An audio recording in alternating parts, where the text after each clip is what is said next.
আসসালামু আলাইকুম প্রিয় দেশবাসী।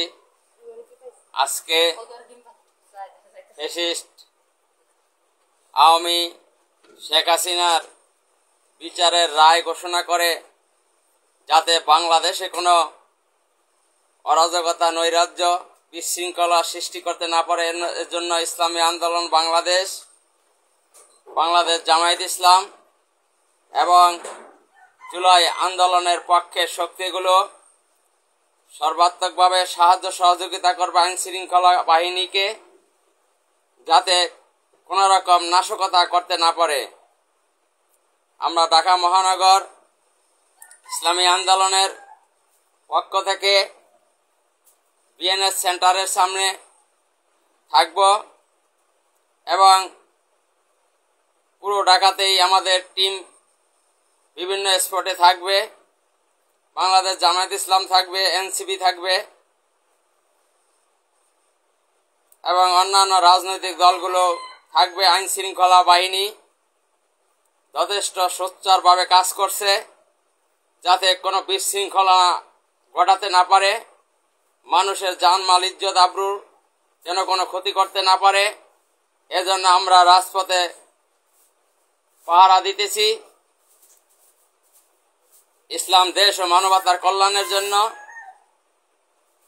বাংলাদেশে যেন আর কোনো ফ্যাসিজম কায়েম না করতে না পারে। ওই সন্ত্রাসী সংগঠন ফ্যাসিস্ট আওয়ামী, ওরা এদেশের মানুষকে 15 বছর নির্যাতন, নিপীড়নের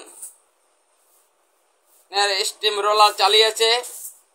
এখনো তারা আবার দেশে নৈরাজ্য সৃষ্টি করতে চায়। তাদেরকে এদেশে আর ইনশাআল্লাহ কোনো নৈরাজ্য সৃষ্টি করতে দেওয়া হবে না, শক্ত হাতে প্রতিরোধ করা হবে।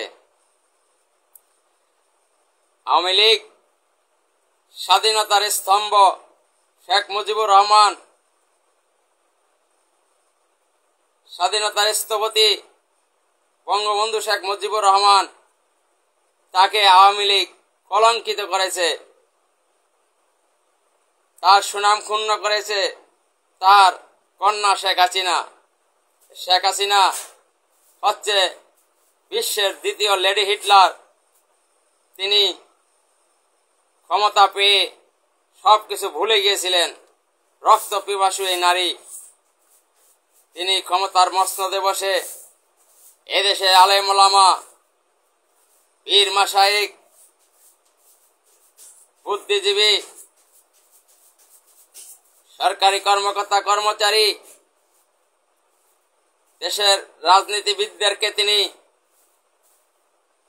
জেল খাটিয়েছেন, জুলুম করেছেন, অত্যাচার করেছেন, আয়নাঘরে পাঠিয়েছেন, যেটা এদেশের মানুষ আর মেনে নিতে চায় না।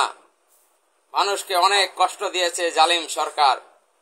সেই জালিম সরকার আবার এই দেশে নৈরাজ্য সৃষ্টি করতে চায়। এদেশে আর কোনো নৈরাজ্য সৃষ্টি করতে দেওয়া হবে না। সকল দল মত নির্বিশেষে সকল ঐক্যবদ্ধভাবে এই ফ্যাসিস্টকে প্রতিরোধ করা হবে ইনশাআল্লাহ।